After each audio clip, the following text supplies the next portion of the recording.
Hello, and I want to thank you all for coming and for taking an interest in our local Indiana history as well as Madge Oberholtzer's life. I'd like to start out with a quote that was written, I think, in about 1930s by, let me see here. Let me just go ahead and read the quote. It says, it was written by Harold Feitner. Few deaths of comparatively inconspicuous people have had the far-flung effects that Oberholtzer's did. Her passing marked the beginning of the end of the Ku Klux Klan in Indiana. It resulted in the indictment of Governor Ed Jackson, the indictment and conviction of Mayor Ed Duvall, and other city officials, and a complete change in the capital city's administration, and it nearly wrecked a political party. So much has been written about D.C. Stephenson and the Klan in the 20s, and there's never enough information to be complete, but very few people have touched on the life of Madge, and most people didn't really even know who she was or what her story was or how she was even involved with D.C. Stephenson. So that's why I decided to write this book. And I want to point out in the audience today is Sherry Helmer over here, if you want to raise your hand. Sherry is one of the descendants of the Oberholtzer family. Her Madge's brother, Marshall, was her grandfather. So we're very happy to have her here, and her family helped contribute to the research that I did for this book. I want to start out by talking about Madge's childhood. She was raised in Irvington, which is on the east side of Indianapolis. At that time, Butler University was located there until 1928. I'm juggling these things here. Nope. Okay, there we go. She was raised in the Methodist Episcopal Church. This church is no longer there, but the school that she attended, IPS School 57, is still there. And when Madge started attending there, the school was only about 1 or 2 years old. She was one of the first students to attend that school. She had a great group of friends in the neighborhood. It was considered a very upper class neighborhood. Most of the people there were well educated. A lot of them worked at the university. So these were some of her friends. They were doing dress up plays in the Irving Circle Park. Many of these women stuck with her throughout her life and also joined the sorority with her when they got to college. She was influenced by a lot of prominent women in the area. This is Jenny Brown. She was the wife of Hilton U. Brown, who was the director of the board of, he was the director, what am I trying to say? President of the board of directors at Butler University for many years, and he was also the editor of the Indianapolis News. By the way, this is my husband here. He helps me remember things that I skim.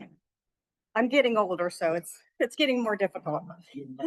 This is the Brown home. It is no longer there, unfortunately, but the Browns had 9 children, and Madge was friends with all of them, and so was her brother Marshall.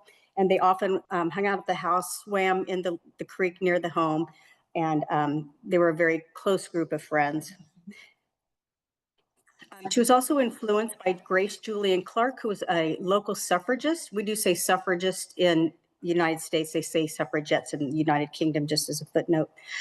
This home is where Grace lived with her father, George Julian Clark, who was a congressman for Indiana during the Reconstruction period. He was also the first legislator to introduce a law to allow women to vote. And unfortunately, it was not passed, but we do like to mention that he was on the forefront of that. And Grace, like I said, was a suffragist. She was also a writer for the local newspaper. So she was one of the women that influenced Madge and her friends. Also, I don't know if you are familiar with Carrie Chapman Catt, who was also a suffragist. She visited Grace Julian Clark at times and also was involved with Madge's sorority, which I'll mention later. This is a picture of Madge in high school. She attended Manual Training High School, which at that time was one of only 3 high schools in Indianapolis. The other 2 were Arsenal Tech and Shortridge High School. While she was in high school, and this is something that was not known until I did this research, and I just stumbled upon it and then verified all the information, but I don't know if you're very familiar with the prominent artists of that time in Indiana. Otto Stark, the man in this picture here, was the director of art at Manual Training High School, and he tutored Madge in art at the school along with the other students. But Madge also applied for a scholarship to attend Heron Art Institute while she was in high school to take additional classes. She was awarded 2 scholarships, and then in the summer in between, her parents paid for her to take classes again. So she must have had some amount of talent, or they wouldn't have invested that money, and she would not have won the scholarships. She was up against five 500 other IPS students for those scholarships. And some of the teachers that she studied under were Clifton Wheeler and William Forsythe. And if you know Indiana art, these are very prominent people. This is a copy, that's a copy of the registration for one of the classes she was in. And if you, I know you can't see it there, but you can see her signature there, but you can also see the signature for, let me see it, Frederick Polly. He writes it as Fred Polly. He was another prominent artist of the time. He was about 20 years older than Madge, but apparently they thought she was a good enough artist to be in the same class with him. Unfortunately, none of her art exists that we know of. The family was not aware of her involvement in art, and we do not know what happened to any of her artwork. This is the home that Madge moved to when she was just starting college at Butler. She had lived in another home, smaller home in Irvington prior to this.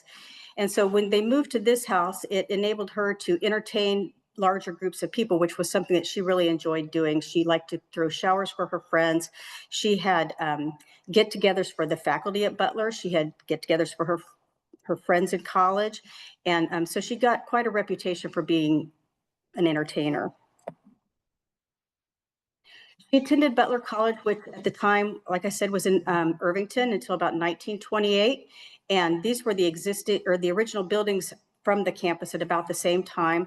Unfortunately, these buildings have all been razed. The only one that still exists in the area that was from the original campus is the Bonna Thompson Memorial Library, which is now where we house the Irvington Historical Society. Madge joined Pi Beta Phi sorority, and I have one of my sorority sisters here in the audience tonight or today, and she, which is also the sorority that I joined in college. And one advantage of that, and I didn't know this until I started doing the research, we were in the same sorority, was that I was able to go to the Butler chapter archives and do research in the archives where nobody else could access that unless they were also a member of the sorority. So that gave me a good glimpse for writing the book about her life in college. These are some candid pictures that have recently been discovered in one of her friend's scrapbooks that was donated to the Irvington Historical Society. And while one of our researchers was going through the scrapbook trying to identify people, he realized that Madge was in these pictures. So these are the only two candid pictures that we have of her. She's, as you can see in the first picture, she's on the left, and on the other picture, she's on the far right. I like these pictures because they show her happy and smiling, and all the other pictures that you see are posed and not as,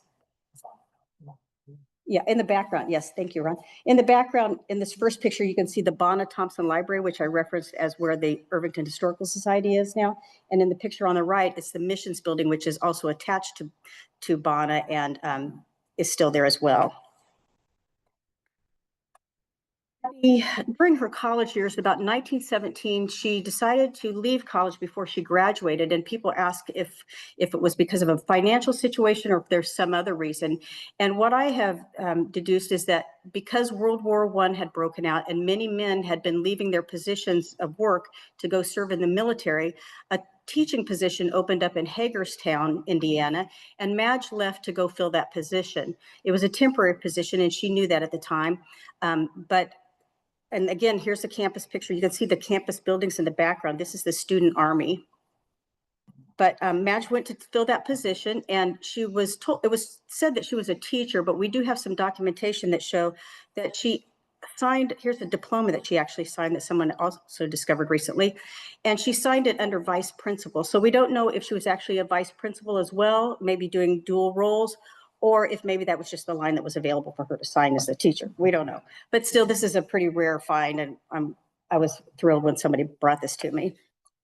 After she finished that short-term assignment teaching, she moved back to Indianapolis, where she took a variety of jobs downtown, mostly clerical work. And in the process of reviewing the testimonies during the trial, I found that her dad had mentioned that she worked at Eli Lilly. And I thought, well, I had never heard that before. And it was just a short period of time that she worked there. But I thought, before I say this, I want to verify it.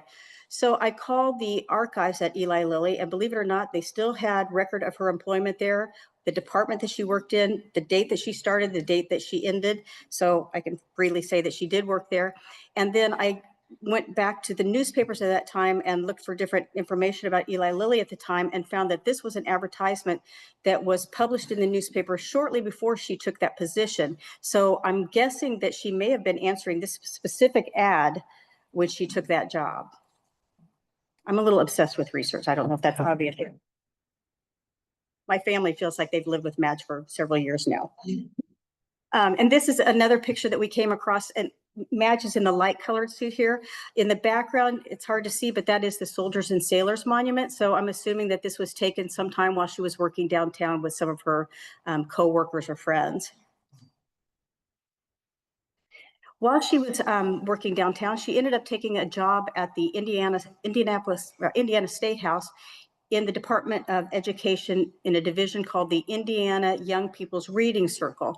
And her responsibilities there, she made her way up to manager, but her responsibilities were to select books that would be distributed to schools throughout Indiana, particularly to areas like the rural areas that didn't have access to libraries. So it was a pretty important job. She made a good salary at this job. And while she was there, she met a woman named Ermina Moore, who is in this picture. She was a little bit older than Madge, and so helped her get adjusted to life in the State House. And they became very close friends as well. Madge's job, like I said, paid very well for a woman of that era. I think it was about $3,000 or $4,000 a year, which equates to maybe $40,000 or $50,000 in today's money, which again is very good. She was able to buy herself a car, which was unusual for a woman, and she taught herself to drive. Then she and Ermina decided to embark on a trip out west to California, where they stayed for about 2 months. We have no information about what they did out there or how they existed out there, but we do know that during that time, the main road to get out to California was the Lincoln Highway. And for anybody to travel that far of a distance, they would have to be prepared for anything that occurred on the road, because first of all, there weren't hotels and motels. They usually would sleep in their car or with people they knew along the way. They would have to take all the cash they needed for the entire trip. They would have to take all the equipment that they would need to repair their car if they had any tire problems or engine trouble. So this was a pretty impressive trip for two women to take without any male chaperone or assistance otherwise. My husband wrote a great section in my book about how arduous this kind of a trip was. So if you get my book and read it, he's the one that did that part about the road trip. Because I thought it was so impressive. He said, I thought it was so impressive. While she was at the State House, it was about the same time that Governor Jackson was running for election, and he campaigned all over the state. This is a picture of him with his family. He was also from Irvington. And because of this connection to the politicians in the state, Madge started advocating to make sure her job was kept at the Department of Education and not defunded, as we see things happening now. And so when Governor Jackson was elected, her friend Stanley Hill asked if she would help set up the tables and the place settings for the banquet that was held after the inauguration. And like I said before, Madge was known for her entertainment skills, and so he knew this, and she was more than willing to help him set this up.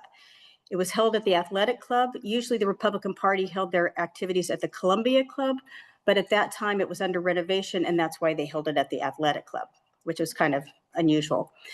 This is a copy from the newspaper of the guest list that was at the inaugural dinner, and you can see in the top section, D.C. Stephenson, who I'll introduce in just a second, with his date, as well as Madge in the second section with her date, Stanley Hill.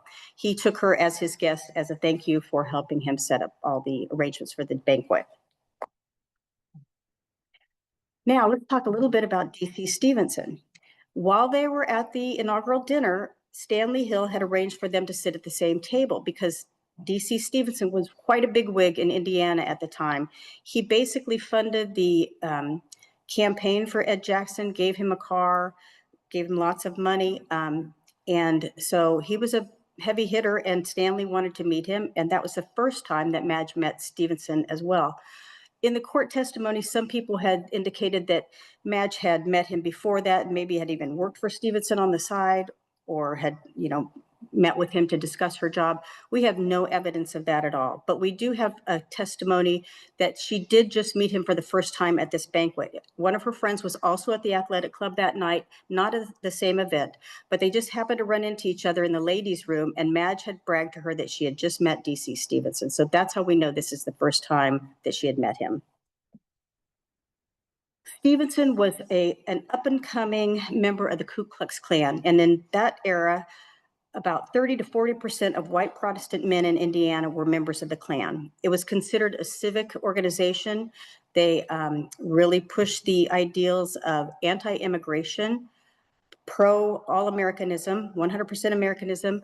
They were anti-Black, but even more so, they were anti-Catholic. They controlled most of the legislature at the time. And Stephenson, when all this took place, he made sure that everybody signed cards of loyalty to him and would not hire anybody without his permission. Some of this stuff sounds familiar. He came into Indiana from, let's see, Evansville, Indiana first, but he was actually from Texas, but he denied a lot of his past because he was raised in Texas and Oklahoma and was very poor and was very embarrassed of his family. So he tried to fabricate a different life history and bragged a lot about serving in the military overseas, which he did serve in the military, but he never had gone overseas. He said he was a lawyer. He was not a lawyer. Various lies that he made up in order to make himself look like a bigger person. This event in Kokomo was held over a 5-day period and was considered a family event. They had tables and tables of food. They brought trainloads in of white horses for the parades. They had hundreds and hundreds of cars parked along the way trying to get to this event. They had children's activities, and all these people were wearing their white robes in the middle of summer, nice and hot. They had women's activities, and they also developed a women's Klan group as well. Oh, and Stephenson flew into the event on a biplane just to make a big entrance, and on the underside of the plane were the letters KKK. This is an example of how prominent the Klan was in Indiana at the time and the Midwest in general. Stephenson was in charge of most of the Midwest Klans in the upper area of the United States for the most part. And we don't really believe that he truly was invested in the ideals of the Klan. We believe that he used the Klan as a way of gaining power and wealth. He started his political career as a socialist and did not get very far in that party. So then he changed to a Democrat party and didn't get very far with that. And that's how he ended up in the Republican Party. This example right here is a picture of a Klan wedding. In this picture here, you'll see a Klan parade with women. Below that is a funeral, Klan funeral in Huntingburg, Indiana, which is in southern Indiana. And then this other picture is another parade in a different state, but also up in the Midwest. With his wealth, Stephenson decided to move to Irvington and purchase a large home. On the left is a picture of the Kappa Kappa Gamma home. It was actually owned by the Graham family, but the Kappas had rented it for their sorority. And Stephenson bought the house from the Graham family and immediately had it renovated to look like the picture on the right. That's the house after the renovations. He wanted it to look more like the Klan headquarters in the southern part of the United States. He also took down some walls on the inside to enlarge the rooms where he entertained politicians and prominent people in Indiana. And during these parties, even though it was during Prohibition, he brought in tons and tons of alcohol. He had women dancing half naked, and whoever could stand his whip the longest got to sleep with him that night. Sorry if this offends anybody, but these are the facts. And so it was quite well known in the neighborhood what was going on there, but nobody reported it. He hired 2 men to be his bodyguards. These 2 men, one was a former police officer. They were not very well reputed. And after the inaugural dinner, and at that dinner, by the way, he danced with Madge a couple times and told her he was very interested in her. So after the inaugural dinner, he asked her out several times and she declined. She eventually relented and went on a total of 3 dates with him. One of those dates was here at the Washington Hotel. and it was with another couple. The other date was also with another party, and then the third one was a party at his house. So they really had not developed a relationship, and the entire time between the time that they met and the time that she died, or she was abducted by him, which we'll talk about in a minute, was only, I think, less than 2 months. So they really did not have a relationship, even though over the decades, people have tried to insinuate that she had some big romantic involvement with him, and that was not really the case. The night that that Madge was abducted began with her going on a date with another man who happened to be a car salesman, and she got home around 10 o'clock at night, and her mother said that she had received several calls from DC Stephenson stating that he needed to see her that night. And Madge said, well, I'll go and see him in the morning. I'm tired. I just got home. And her mom insisted that she call him and go over there because he said it was really important and that he was leaving town the next day. We don't know what he said the importance was. It might have been something related to her job to get her to come over. But when she finally did agree to go over there, she just waited for him to send an escort to walk her down to his house, which is about 4 blocks away. She took her coat, but she did not take her purse. She did not take her hat. She had not intended to stay long. She was just going to see what he needed and then coming home. And I'm sure her mother regretted that the rest of her life. So when she got there, she realized that there were no women in the house, not even the housekeeper, but Stephenson's men were there and they were brandishing guns. They plied drinks on her. She tried to get to the phone to call home and nobody answered because her parents had already gone to bed. And in those days, we didn't have phones in every room. It was downstairs in a closet, so they most likely didn't hear it. And when she tried again, they took the phone away from her. They drug her to Union Station, where Stephenson rented a car on one of the trains to go to Chicago. She kept begging to let her go home, and he would not do that. And once they got on the train, they had their own private train, private car with a bed and the berth above it and everything. And also Gentry, one of his henchmen, one of the bodyguards, had gone along with them. So it was just Stephenson, Gentry, and Madge. And Madge was already compromised by the alcohol that they had forced on her. And she was also scared. Well, during this trip on the train, Stephenson raped and brutalized her with Gentry in the berth above him, who did nothing to intervene at all. Her cries couldn't be heard because of the loud train and the steel doors on their car. And by the time they got close to Chicago, they stopped in Hammond, Indiana, and that's when they disembarked. We're not sure exactly why they didn't go all the way to Chicago, but it's assumed that possibly he knew by that point, he was also drunk. He knew at that point that he was in some big trouble, and crossing the state line probably would have made everything even worse. They escorted her to the Indiana Hotel in Hammond. And during this time on the train and on the way to the Indiana Hotel, various people witnessed them escorting Madge and testified later that she was very compromised, that she obviously looked like she had been injured. She looked intoxicated or drugged. She looked like she was in shock, and she was also very terrified. So we do have evidence that this was a trip that she did not take willingly. Again, in court, it was also brought up that any woman that was going to take an overnight trip like that willingly would have made some excuse to not be at work the next day, would have made some excuse to her parents so that they would not worry why she didn't come home that night. And she also would have taken a suitcase of toiletries.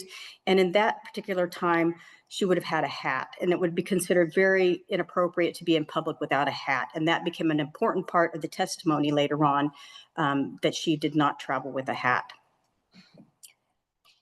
While she was, I'm going to back up a little bit. While they were at the Indiana Hotel, Madge was so distraught that she was trying to devise a way that she could get out of this situation. But she also knew that Stephenson controlled all the politics in Indiana, as well as the police force. He had deputized much of the police force as the Horse Thieves Detective Agency, just as his own personal police. So she didn't know who she could reach out to that she could really trust.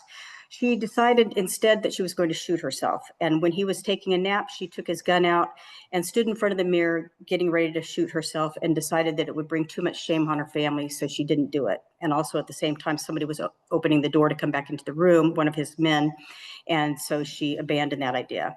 She then asked Stephenson if he would give her some money and let somebody take her to a millinery to get a hat, which seemed reasonable in that era, that it looked odd that she wasn't wearing one. So Stephenson had his driver take her to a local millinery where she purchased a hat and then asked him if he would take her to the drugstore so that she could buy some rouge to cover some of the injuries on her face.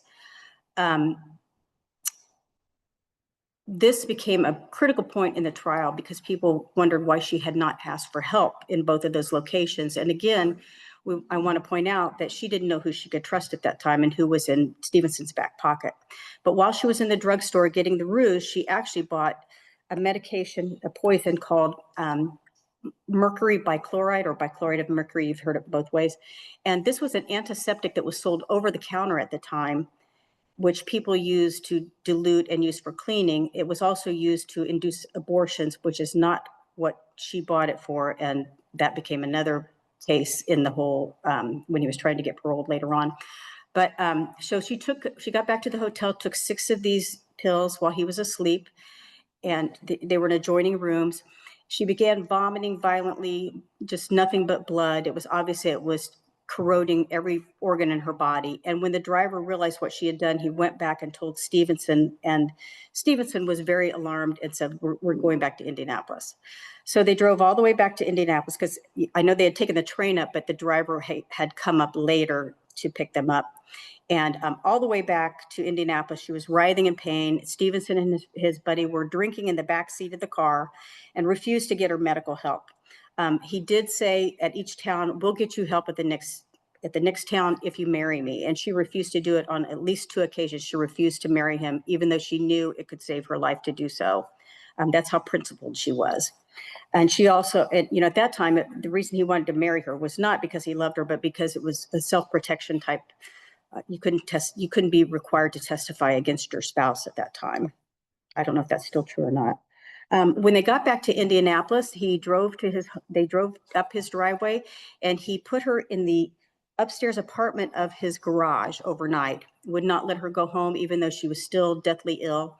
The next morning he sobered up, I think, and decided to send her home with one of his lackeys. And that man just walked into the house, Madge's house. The housekeeper, the boarder that was there saw him come in with her. He walked up the stairs, threw her on her bed and left, told the boarder that she had been in a car accident. The boarder went upstairs to see what was really going on and realized that she was very ill and called Dr. Kingsbury, who was the local Irvington doctor.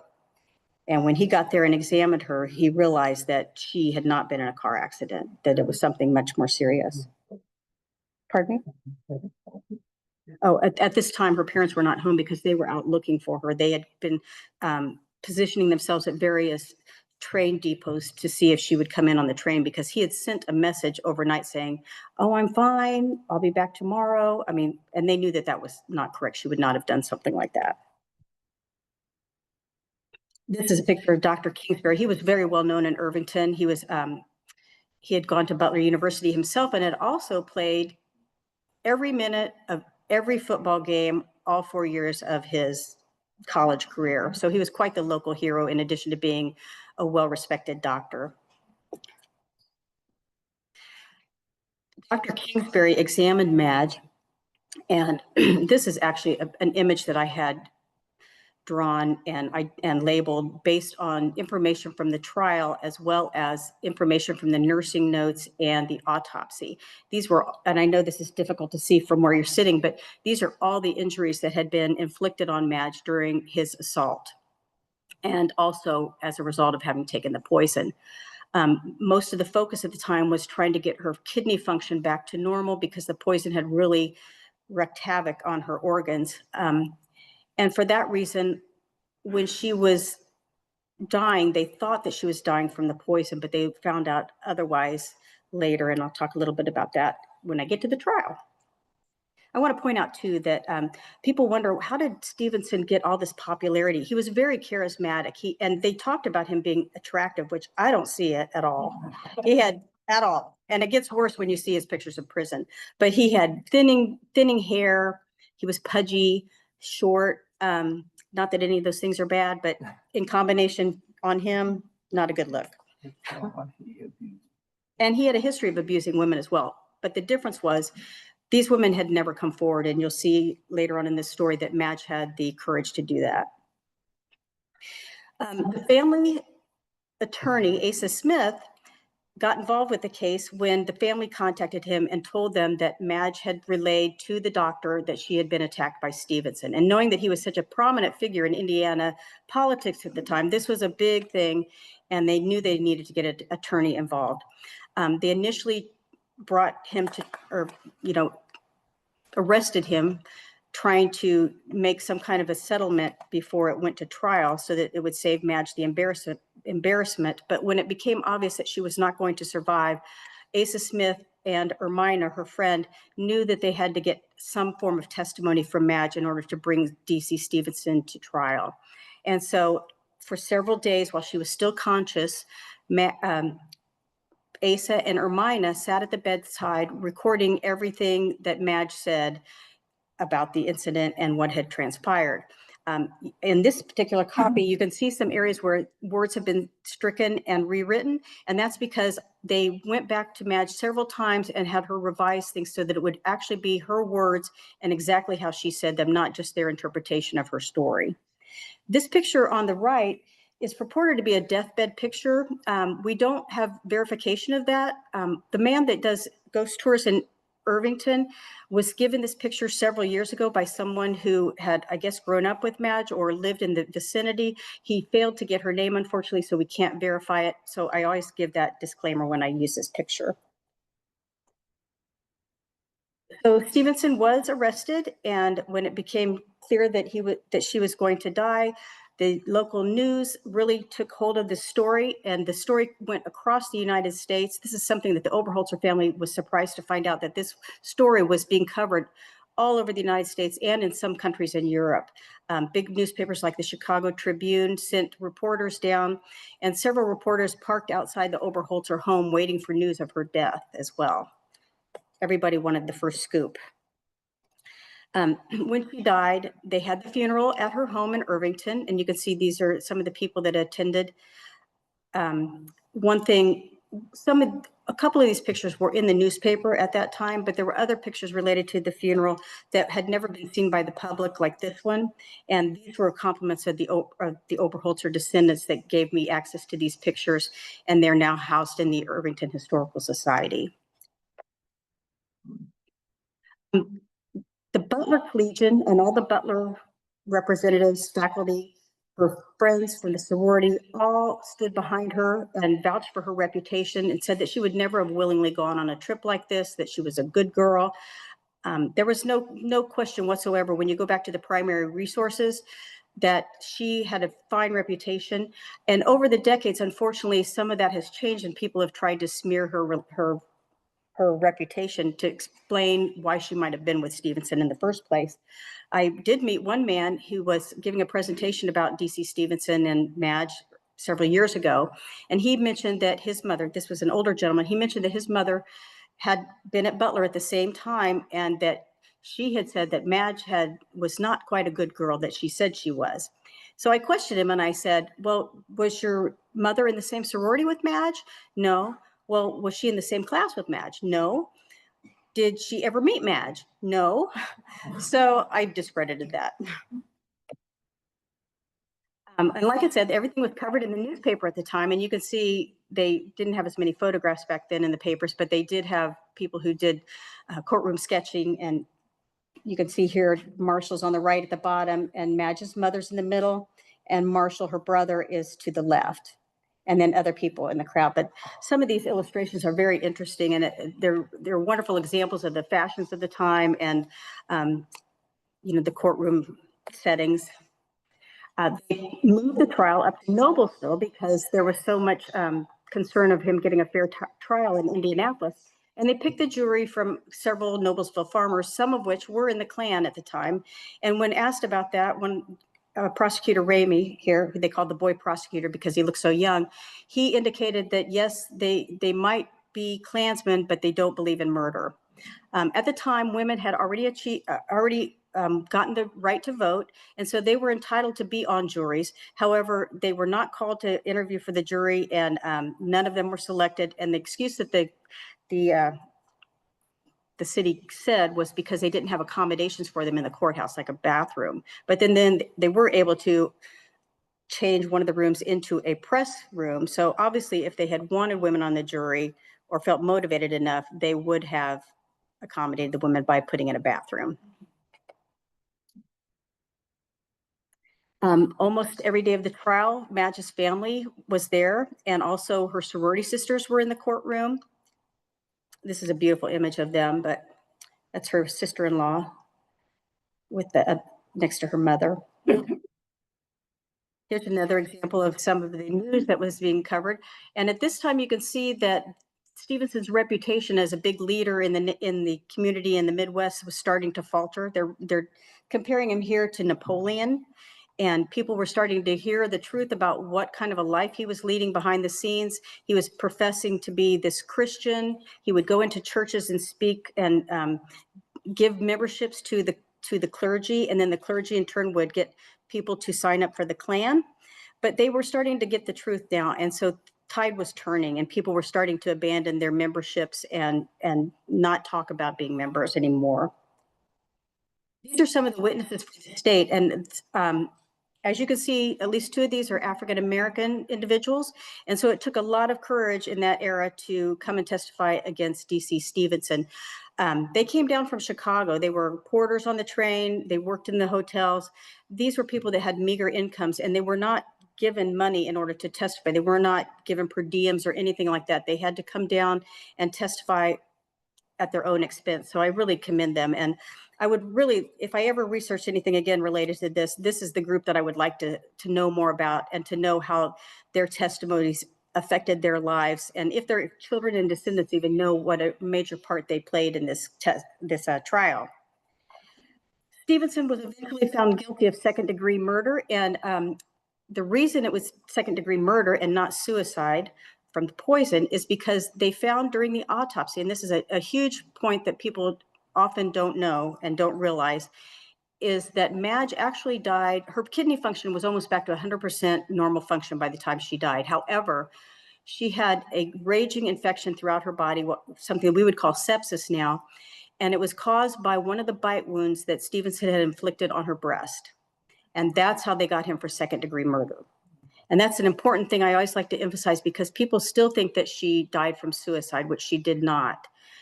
If she had died from suicide, they would not have been able to pin murder on him. He went to prison in Michigan City. This is another attractive photograph of him. And while he was in prison, he assumed that Governor Jackson, whom he had put into office, was going to pardon him.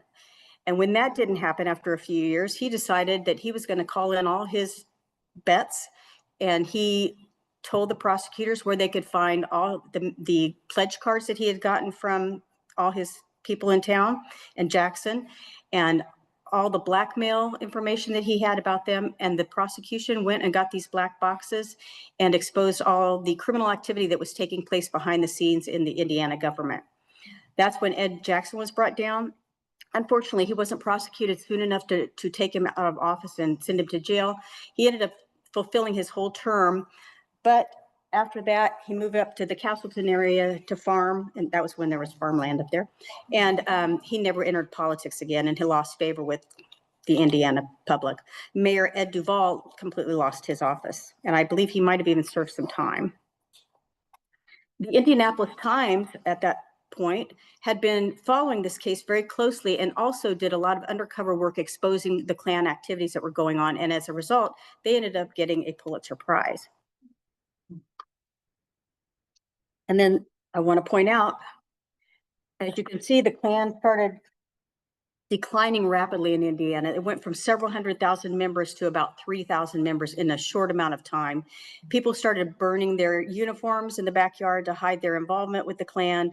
And, things really started changing. Stephenson's his main objective during this whole time was he wanted to get to the White House. He wanted to be, as he said, it wouldn't have been a president anymore. It would have been an autocracy or a dictatorship.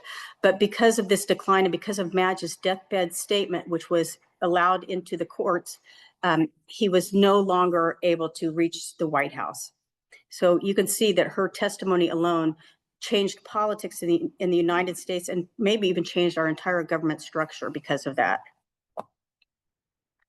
When Stephenson tried to get paroled several years later, people were still standing up for Madge and coming out to prevent him from being paroled.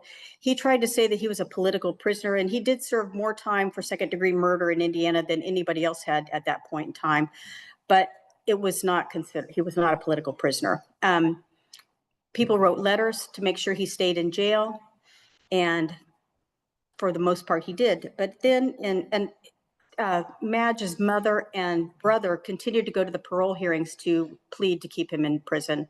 Unfortunately, her father had died 2 years after she did, and most people in the community said it was because he had a broken heart from her death. Okay, here's where Stephenson really starts looking good. He did not age well, but while he was in prison, he wrote some books. He was considered a model prisoner, even though at first he kind of resisted being told what to do. He also earned his law degree, and he passed the bar in 3 states.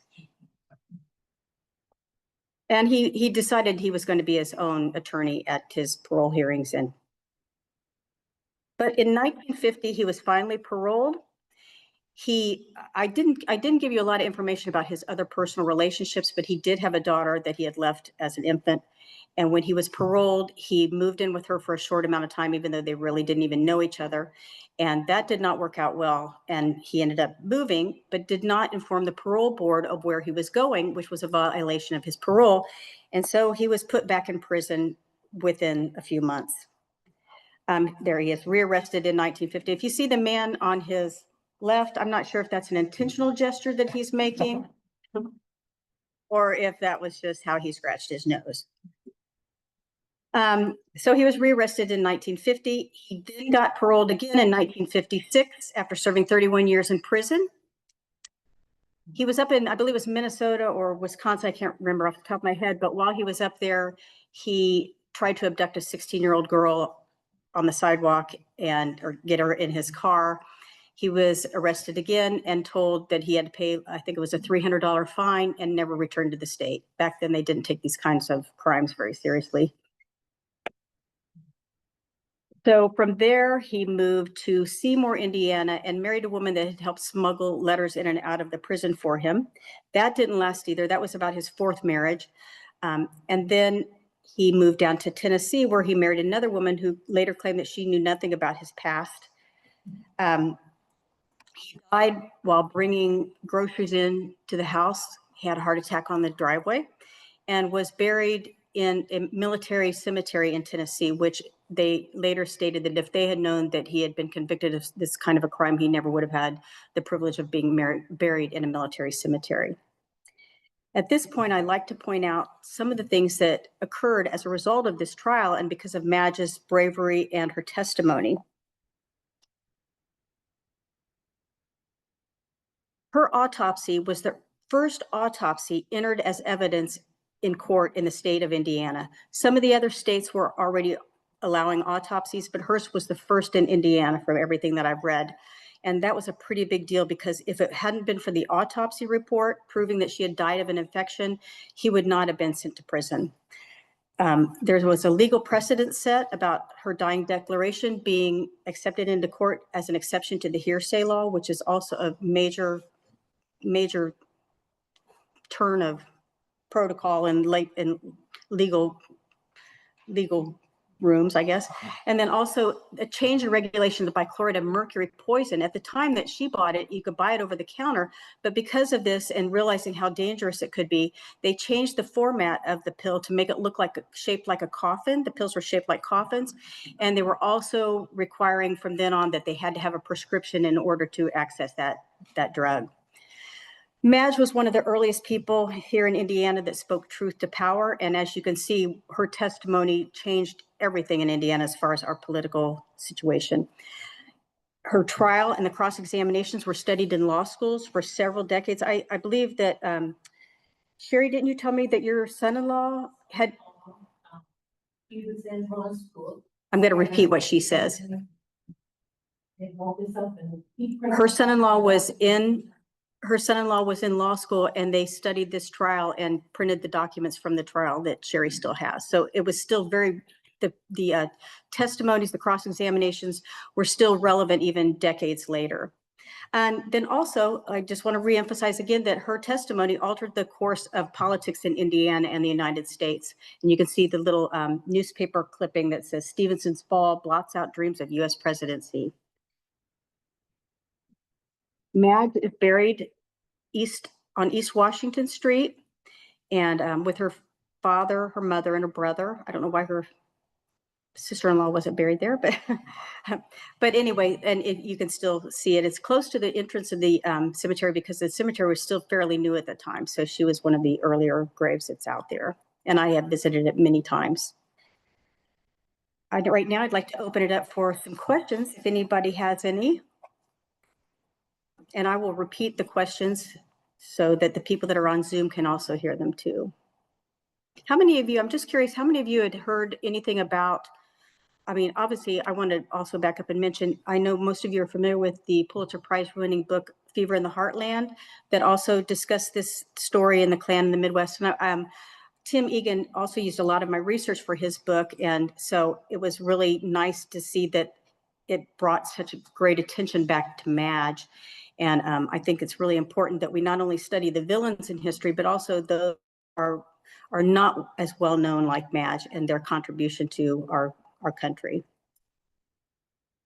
I have a question here. I'll repeat what you say.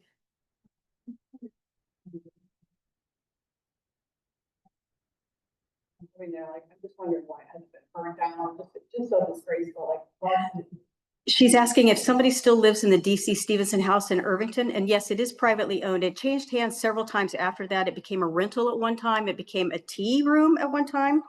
And it has not been burned down. The person who lives there now completely renovated it, he and his wife, in the 80s. And he's quite a student of history. So he does understand the importance of that house. He also has preserved a lot of it, not as a tribute to him, but because he knows that history is important to review. He's very private, so he doesn't usually allow anybody in there. They did have an Irvington home tour recently, a couple of years ago, where they actually included Madge's house and Stephenson's house, which was the first time ever that they made them public. And it was an additional fundraiser for the Irvington Historical Society. But he's very private. He did have a collection of artifacts or photographs related to Stephenson that were mostly press photographs, of some of which he allowed me to use for my book. But he does understand the importance of the house, and in no way is he honoring Stephenson. Another question? Theories on how we survive all of the prison documents. Do I have any theories about why he was not killed in prison all those years? No, I don't. I don't. I think there was a period of time where he might have been in isolation.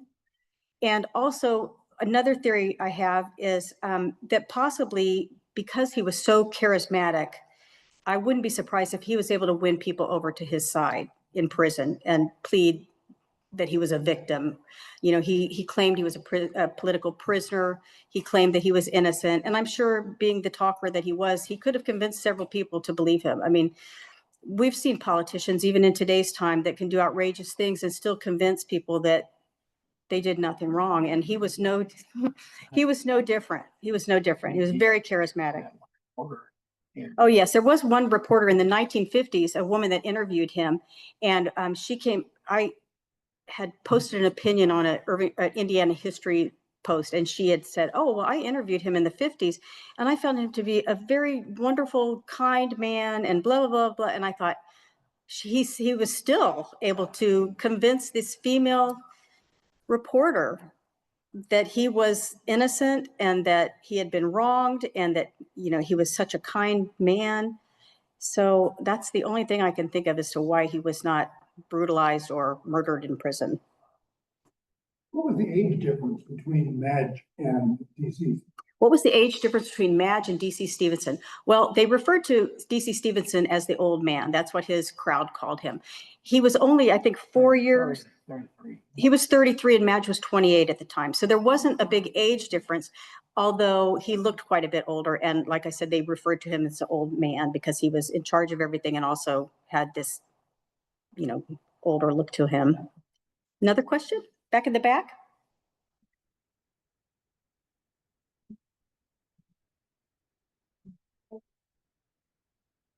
Did Madge pay for the poison, and did she have her purse or some money with her at the time? No, she did not have a purse with her. She had no money. Stephenson gave her $15 to get the hat.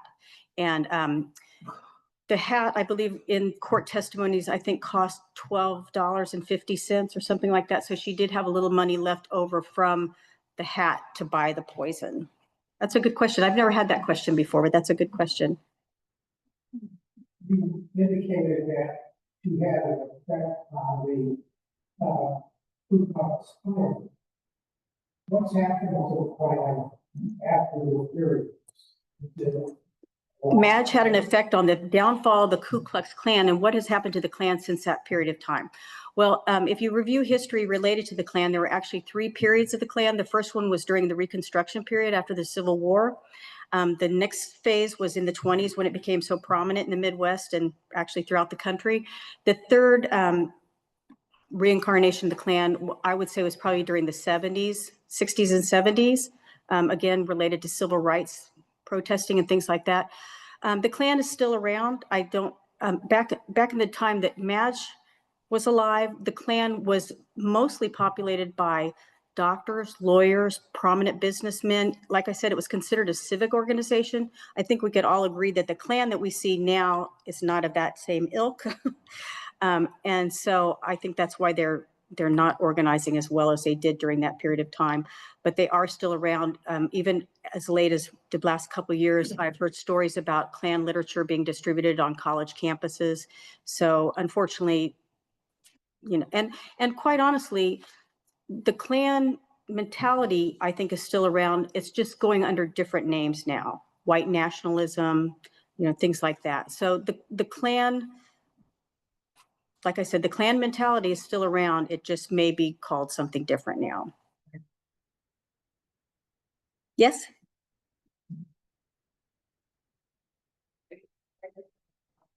White House all over her body, the court documents referring to it as like these hanging, so it's going to be such a work way. Okay, this person would like to know more about the bite marks on Madge's body and some of her other injuries. And like I said in my book, I compiled all the court testimony related to her injuries, all the reports from the doctor that I could find, all the information from her autopsy, and put that all together to see what actually had happened to Madge on the train as far as physical issues. Yes, he did bite her all over her body. It was not just her breast. He bit her on her cheek. They reported that he bit around her ankles and parts of her legs. She had a bruise, and this is the wording that they used. She had a bruise on her hip that was the size of a dinner plate. She had obviously been raped, so there was trauma in that area. And I'm trying to think of other wounds. Even if you don't buy my book, if you'd like to look through it at that page where it shows all her injuries, feel free and look at that. But yes, it was a full tilt assault. Any other questions? Yes? In your research, did anybody stand out as a hero? Any of the public servants of the day, the lawyers or the judges or other people that really did a stand-up job of being admirable? The question is, were there any other people in this story that stand out as heroes or who did an exceptional job or were very admirable? And I would say there were several along the way. First of all, her sorority sisters and the community who fought to keep him from getting bail and from getting released and paroled. But more importantly, the prosecutor, Will Ramey, who was a Republican himself, but had never sworn allegiance to the Klan or to Stephenson. I would say he was a huge hero because, first of all, he was a small-statured man. His life was threatened multiple times during the trial. He was run off the road one time. And also Asa Smith, who had the idea to take the deathbed statement. That was a major part. There are others along the way. Dr. Kingsbury, and there were other doctors that came as consultants to try to help save Madge's life. And in the back of my book, I have a section where I do these little stories about what happened to several of these people in this account and what they went on to do later in their life. Several of these doctors went on to, they were young doctors at the time when they were consulting, like there was a kidney doctor, Dr. Moon, who did the autopsy. He was basically run out of town and moved out of state because he had so many death threats against him.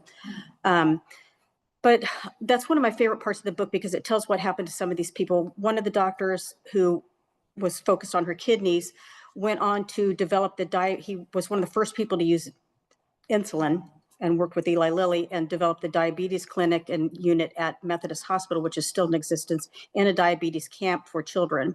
Another one of the doctors, Dr. Harger, I forget what his actual role was. He might have been a pathologist, but he went on to develop this thing called the drunkometer, which was the predecessor to the breathalyzer. And there's a rock in his honor in front of one of the IU Health buildings, which I just stumbled upon getting off I was a nurse and an interpreter at IU Health. And I just got off the shuttle bus one day and I'm like, oh my gosh, I know that guy, so these people went on, and there's a scholarship or chair position in Dr. Moon's name still in existence. And so several of these doctors went on to do remarkable things. On the flip side of that, Gentry moved up to Wisconsin, scammed some older woman that he was living with or boarding with. He ended up getting murdered by somebody she knew because he had done her wrong. So he got his day in court. One of the women that, and I didn't even go into the stories of all the women that Stephenson supposedly was engaged to or found on the side of the road in compromising positions with. There were so many of those. But one of those women, she was a medical student at IU or Methodist Hospital at the time, and she went on to commit suicide in the 1970s in downtown Indianapolis in a hotel. So the stories of what happened to these people later on are almost fascinating as much in themselves. And I was really going down a lot of rabbit holes at the end. And finally, my publisher said, just finish it, because I just kept finding more and more stories that I couldn't believe had come about from this story.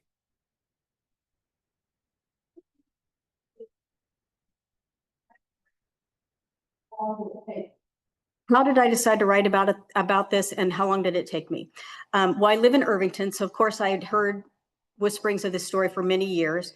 And when I finally decided to research the story, I started at the Irvington Historical Society archives, and I found a file that said Madge Oberholtzer, and I opened it up, and there was a letter from me in it that I didn't even remember writing several years earlier, asking about information for her. So apparently it was in the back of my head for a long time. But I had also come across D.C. Stephenson's name several times when I was doing family research and genealogy, because one of my family's names is Stephenson, spelled the same way, but we are totally not related. But his name kept coming up, and I kept thinking, who is this man? And so that kind of brought me into it. So when I started researching Madge's story, and when I came upon the information that she was in Pi Beta Phi sorority, which is my sorority, then I was all in at that point, because I felt like her story was important to other women in the sorority, because we're very proud of who she was and what she did. And it's ironic because our national philanthropy is related to literacy and providing books to children and things.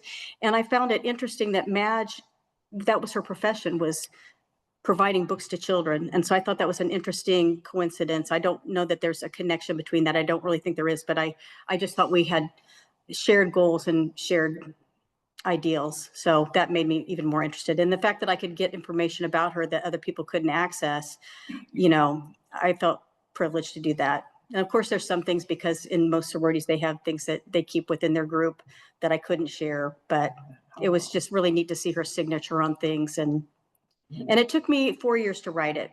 And the reason it took me so long was because, first of all, I am not a writer, and it was a huge learning curve for me. It was also during the time that my mom had dementia and was declining, and COVID was in full swing, and I was working full-time as an interpreter at the hospital. So I was at the hospital every day, and so it was hard to get time to go to the different places that I did research. And also those places where I did research often had limited hours, or you had to make appointments because of the epidemic. And so it was just challenging for me. But, and like I said, I'm not a writer, so it was a real learning experience for me. Pardon me?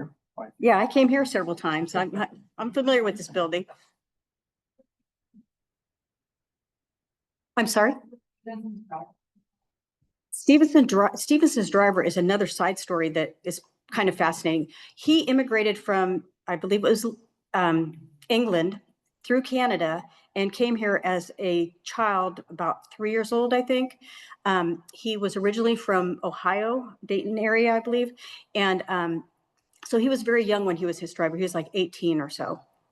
When the trial took place, they obviously tried to find him to testify because he had seen everything from beginning to end and could not locate him. And of course, you know, now we have ways of finding people that we didn't have back then. He just disappeared completely. And I don't know if he disappeared. No, we don't know if he disappeared because he himself was hiding because he was afraid of Stephenson, or if Stephenson had paid him to disappear, or if he had been killed or what. But during my research, I found several facts later that he had moved back to Dayton. He had gotten married, and on his marriage certificate, which I found, it said, "Do not publish." So he was still in fear of being found and was never able to testify. So, and he never had children. So we don't have any more ways of getting information. But I thought that was fascinating that they could not find him at all. I found him, but they didn't. But that, and I thought it was very telling when on his marriage certificate said "do not publish," because he still obviously did not want to be found. Marion Darr, who was one of his paramours as well, ended up, she supposedly was engaged to him. She was the one that was found on the side of the road with him in a compromising position. They wanted her to testify as well, and she kind of disappeared. But she ended up moving to Lafayette, and she never got married. She never mentioned again her association with Stephenson. She ended up working for Purdue University for almost 40 years and established a secretarial pool or organization that they had not had before. And she was also a Pi Beta Phi. And was the alumni president there for a long time, but nobody ever knew she had had involvement with the story.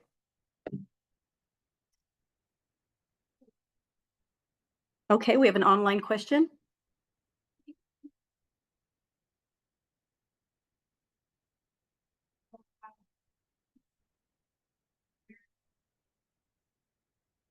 Do you think that this story would have ended differently if Madge had not been white, upper class, educated? I don't know what else I missed. In that era, yes, I do. I think it would have been much different, and unfortunately not probably a favorable outcome. Yes, I think it would have been much different. I'm not sure that the community, for example, if she had been African American, I'm not sure the community would have felt safe coming forward and protesting and attending the trials. I'm just not sure they would have felt safe. And like I said, even though Stephenson at that time, the Klan was more anti-immigration, anti-Catholic,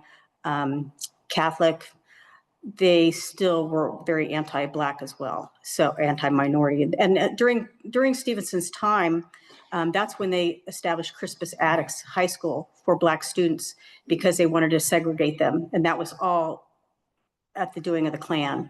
It backfired because Crispus Attucks ended up hiring some of the most prominent, well-educated, exceptional teachers that outdid any public school teachers. And so it kind of backfired on them, thankfully.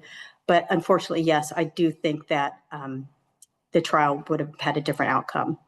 Where can you buy my book? That was the second part of the question. You can buy it from the Irvington Historical Society directly on their website or at the farmers markets in Irvington.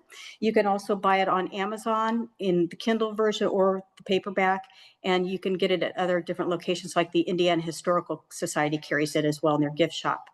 Half of the proceeds from the book go to the Irvington Historical Society to help them maintain their collections and their programs.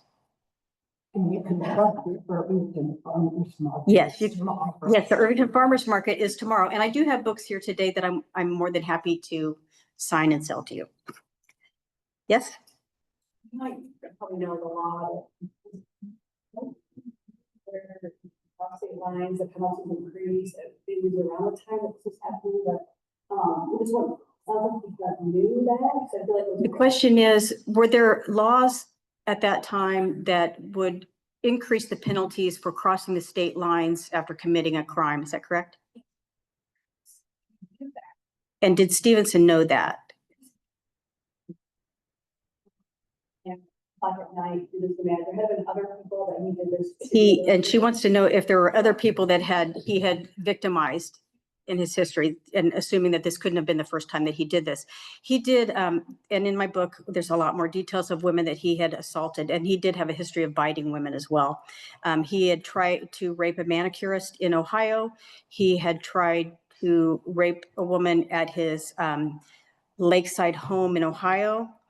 At his party, he forced a woman out of his house and into the garage and tried to rape her as well. But he was so drunk, she was able to get away from him. He had a very strong drinking problem as well, as among other things. So yes, I'm sure he knew the law inside and out, but even more than the law itself, he had handlers that helped him get out of situations. The train ride plan. Yeah, that I don't know if he had done something like this before and it had never been reported. Because it does seem like it was a pretty slick operation that he had planned to get these tickets and go on this train ride. So I don't know. He purchased the tickets. He purchased the tickets late at night, so there was not a lot of forethought in this. I mean, it was like it was a 1 o'clock train ride, I believe. So he purchased the tickets around between 11 and 12 o'clock at night. So that part was not premeditated. But that is, why would he do that? But yeah, why would he do that? And again, he had a very big drinking problem, and a lot of this was just impulsive. He apologized to her later and said, I'm a brute. Basically, I'm paraphrasing. I'm a brute. So he had a slight bit of remorse later, but not enough to confess that he did it or take responsibility for it. Yes, Michelle?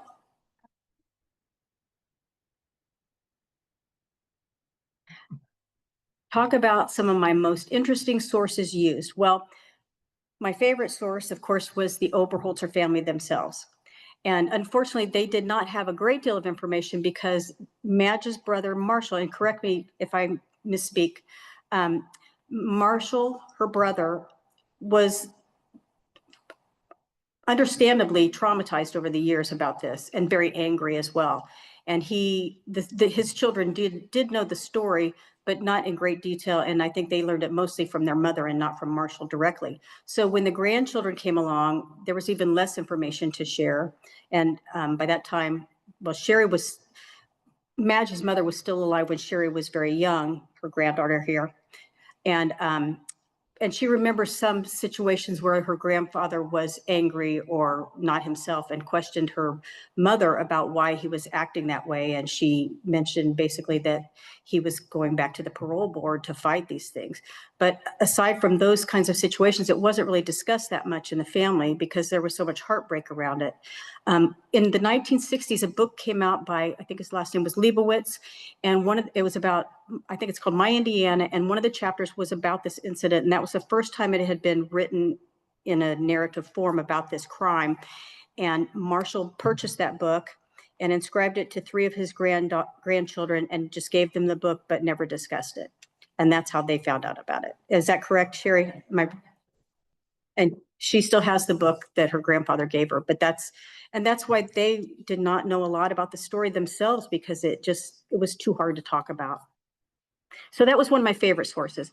Some of my other favorite sources, of course, the Indiana Historical Society. They have wonderful transcripts of oral histories from that period of time. And I went through and I'm not kidding you, every oral history that was from a person that lived during that period of time, just to see if the crime had even been mentioned in their oral history. And I did find several where it was mentioned. Some of them were friends of Madge, some of them just lived in the community, but I was able to get a perspective of the community and other people in the state from reading some of those oral histories. So of course, I love the state archives. I love the Indiana State Library here. I mean, these are phenomenal resources. And when you really dig deep, it's amazing what kind of information you can find. Again, I loved that the Lilly archives still had record of her being an employee there. The Shirley Brothers Funeral Home still had a receipt from her funeral, which I got a copy of.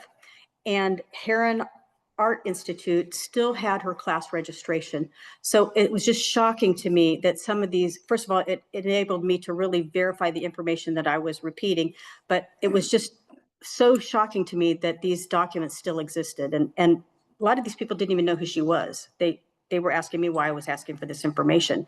So it wasn't that they saved it because there was some historical significance. It was just because they kept such great records.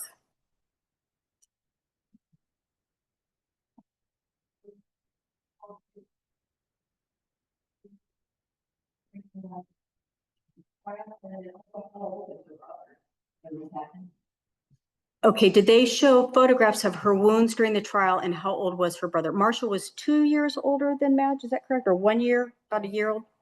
But they were very close in age. They shared many of the same friends.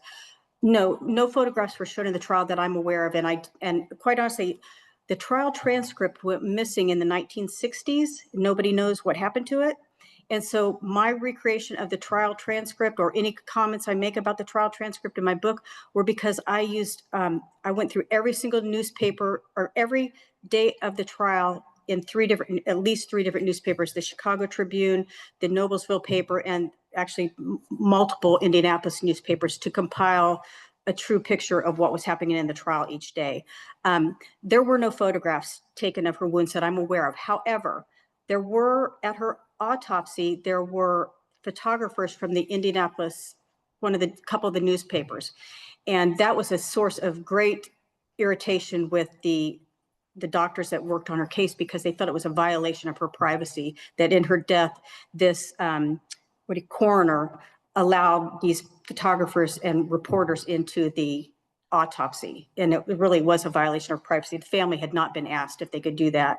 And they presumed that the coroner did that because it was his 15 minutes of fame, even though he incorrectly and prematurely said she died from poison. But yeah, that's all we know about what was presented in the trial. We don't think there were any photographs. We don't think any photographs were taken during the autopsy, but the fact that the newspaper men were there to report it was really a violation. Hard work and meticulous detail. I ain't never write another book. With all my hard work and meticulous detail, would I write another book? Hell no. And like I said, I am not a writer, so be gentle on my writing skills. Quite honestly, I go back and read parts of my book now and think, I don't even remember writing that because I've aged a lot. I mean, it's only been 4 years, but still. If I found a subject that I was passionate enough about, I might, but I'd be more inclined to maybe write articles about certain figures in Indiana history. But I'm really glad that I did write this book. It was a hard job for me, and I learned a lot. And I'm just really proud that people are interested in learning more about Madge and that she hasn't fallen, from history. Anybody else? Well, thank you so much for coming. I really, really appreciate your interest.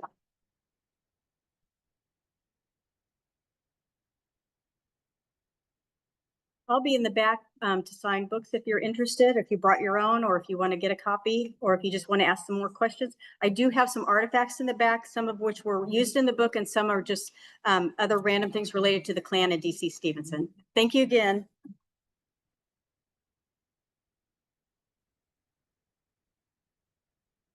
Okay.